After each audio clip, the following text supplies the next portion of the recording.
आज आपण करणार आहोत ड्रायफ्रूट लाडू, जे की थंडीमध्ये प्रत्येकाने रोज एक तरी हा खायलाच हवा.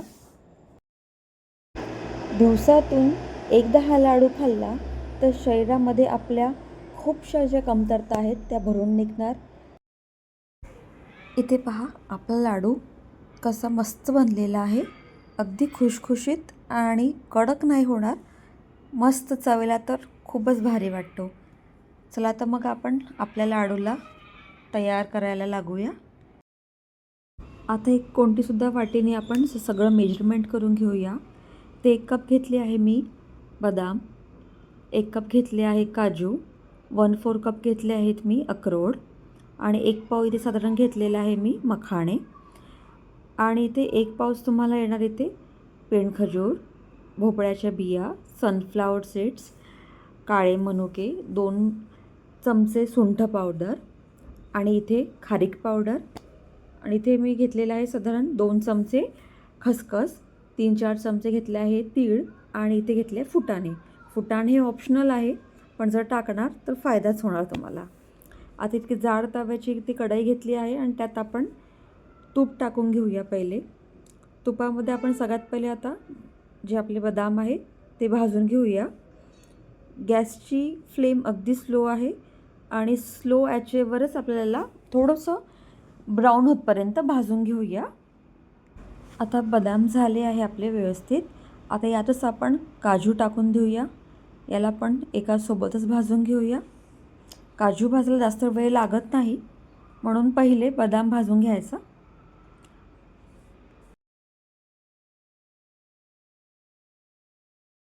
आता त्याच्यातच आपण अक्रोड, सनफ्लावर सीड आणि पंपकिन सीड्स याला भाजून घेऊया. हे सगळं भाजताना गॅसची फ्लेम लोच ठेवायची आहे, जेणेकरून जळले नाही पाहिजे आपलं काही पण. भाजत आलेलं आहे. यातच मी आता खसखस पण टाकणार आणि तीळसुद्धा. आता हे सर्व आपल्याला एकत्र अजून भाजून घ्यायचं आहे. आता परत मी तुपाचा उपयोग नाही केला आहे. जे पहिले तूप टाकलं त्यातच सगळं काही भाजत आहे. साधारण मला इथे अर्धा ते पाऊण वाटी तूप लागलेलं आहे.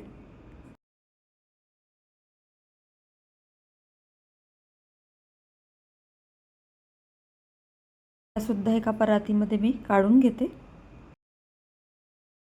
इथे आपण परत तूप टाकतो आणि तुपामध्ये आता आपण मखाणे भाजून घेऊया. मखाणे अगदी मंद आचेवर हळूहळू करून भाजूया, जेणेकरून ते लवकर जळणार नाही आणि व्यवस्थित असे क्रंची झाले पाहिजे तेव्हापर्यंत आपल्याला भाजून घ्यायचं. याला मखाणे पण भाजून झाले, यालासुद्धा मी काढून घेणार. आणि आता परत थोडं तूप टाकलं, त्यात खारीक पावडर मी व्यवस्थित कलर चेंज होतो नाही तेव्हापर्यंत थोडंसं याला छान भाजून घेणार. जेव्हापर्यंत यातनं जो सुगंध येतो मंद, तेव्हा कळलं की आपली खारीक व्यवस्थित भाजून गेलेली आहे. खारीक पावडर भाजली गेली आहे. याला मी आता एका प्लेटमध्ये काढून घेते.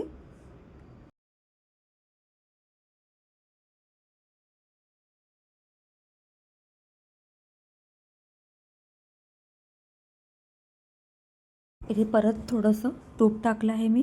तुपात थोडं थोडं करत आपण आपलं जे डिंक आहे ते भाजून घेऊया. डिंक भाजताना गॅसची फ्लेम अगदी स्लो ठेवा आणि थोडं थोडं डिंक टाका, जेणेकरून सगळं व्यवस्थित भाजल्या जाणार. डिंक पण व्यवस्थित झाले आहे. याला काढून घेणार. जसे आपले डिंक झाले आता त्याच कढाईमध्ये आपण यात टाकूया खोबरं कीस. खोबरं कीससुद्धा ब्राऊन कलर होत नाही तेव्हापर्यंत याला भाजून घेऊ आपण.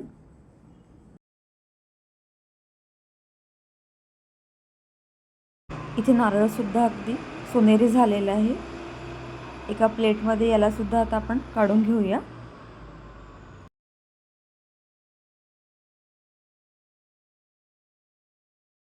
इथे थोड्या तुपामध्ये आता काळे मनुके पण भाजून घेऊया. मनुके भाजल्याने ते छान सॉफ्ट होतात, म्हणून मी भाजते. तुम्ही असे पण टाकू शकता. आणि ते बाकी सगळे आपले जे साहित्य आहे याला मी थंड व्हायला ठेवलं आहे. गरम गरम केलं त्यात एक मॉइश्चर येतं, त्यामुळे याला पूर्ण थंड करा मग ग्राइंड करा. इथे बदाम, काजू आणि अक्रोडला मी रफली चॉप केलं आहे, थोडंसं पावडर होईल व्यवस्थित त्याकरिता. इथे पहा, इथे पूर्ण पावडर आपल्याला करायची नाही आहे, थोडंसं क्रंची हवं आहे. ओबडधोबड आपण याला मिक्सरमध्ये ग्राइंड करून घेऊया. थोडा थोडा बॅचमध्ये करायचं म्हणजे व्यवस्थित ग्राइंड होणार. इथे जे आपले सीड्स होते त्यालासुद्धा मी ग्राइंड केलेलं आहे.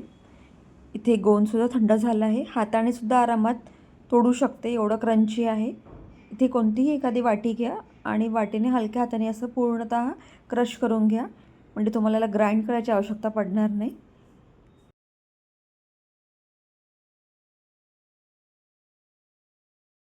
इथे मी ड्रायफ्रूट्सचं पावडर आणि आपली जी गोंद आहे दोन्ही याला एकत्र ठेवलं आहे. इथे जे पावडर होतं ते सुद्धा मी आता टाकलेले आहे. आता आपण यात मखाने घेऊया, मखाण्यालासुद्धा ग्राइंड करून घेऊ. हे पहा, व्यवस्थित ग्राइंड झाले आहे मखाने आपले.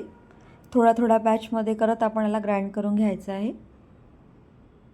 मखाणे एका प्लेटमध्ये मी सगळं काढून घेतलेलं आहे. इथे फुटाणे घेतले आहे, फुटाण्याला पण ग्राइंड करून घेणार, त्याचीसुद्धा पावडर केली मी. हे सगळं पूर्ण पावडर फॉर्ममध्ये नाही केलं आहे, थोडंसं क्रंची आहे. त्यानंतर इथे खोबरं आहे, खोबऱ्यालासुद्धा तुम्ही हातानेसुद्धा मॅश करू शकता, पण वेळ वाचवायचा असेल त्यालासुद्धा मिक्सर ग्राइंडरमध्ये टाका आणि जस्ट काही सेकंदावर याला ग्राइंड करा. खोबरं कीसुद्धा मी ते ग्राइंड केलं आहे, त्याला पण ठेवून देऊ. पेंड खजूर, खारीक पावडर नाही तर गूळ, ह्या तिन्हीपैकी तुम्ही काही एक पण टाकू शकता, नाही तर दोन पण टाकू शकता. मी तिन्ही याचा थोडा थोडा उपयोग केलेला आहे. तुमच्याकडे जे अवेलेबल असेल तुम्ही ते त्यामध्ये ॲड करू शकता. इथे तुपामध्ये आता पेंडखजूर आहे ते सुद्धा भाजून घेऊया. पेंडखजूर सॉफ्ट होत नाही त्यापर्यंत आपण याला भाजून घ्यायचं आहे. इथे पेंडखजूर कढईला चिकटत होते म्हणून मी ते नॉनस्टिक पॅन घेतला आहे, त्याला छान मॅश करून घेत आहे. बघा, व्यवस्थित झालं आहे आता हे नॉर्मल. आता हे सुद्धा आपण आपल्या मिश्रणमध्ये ॲड करून घेऊ. इथे सगळं आपलं साहित्य ग्राइंड करून ठेवून दिलं आहे मी. सगळं ग्राइंड झालं आहे. इथे मोठं इथे घमेलं घेतलं आहे, त्यात हे सगळं मी एकत्र मिक्स करून घेणार.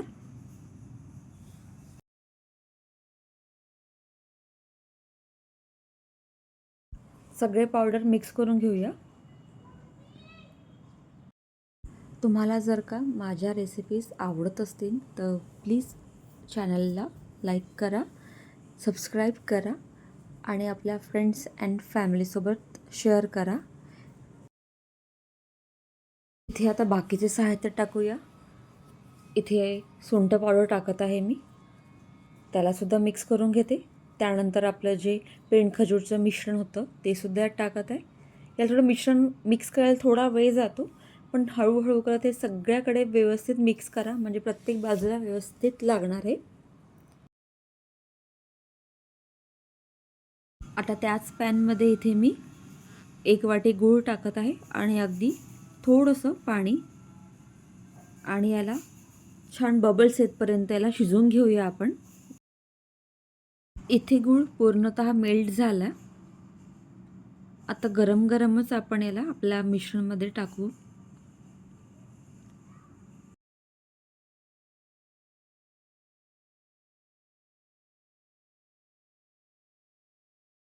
हे मिश्रण खूप गरम आहे, तर एका मोठ्या चमच्याच्या साहाय्याने सगळ्याकडे मिक्स करून घेऊया पहिले व्यवस्थित. गुळेचं प्रमाण तुम्ही कमी जास्त करू शकता. जर का यात तुम्हाला गूळ अजून टाकायचं असेल, साधारण तुम्ही 1.5 वाटी गूळ अजून करून यात टाकू शकता. आता लगेच आपण लाडू बांधायला घेऊया. गरम गरम असतानाच लाडू बांधा, म्हणजे ते लवकर होतात. थंड झालं की परत एकदा गॅसवर ठेवा, कोमट गरम करा आणि परत बांधून घ्या. त्यामुळे हवं तर लवकरात लवकर गरम गरम लाडू हे बांधून घ्या. इथे 2 लाडू मी करून दाखवले, कसे लगेच झाले हे, काही वेळ लागत नाही गरम असताना.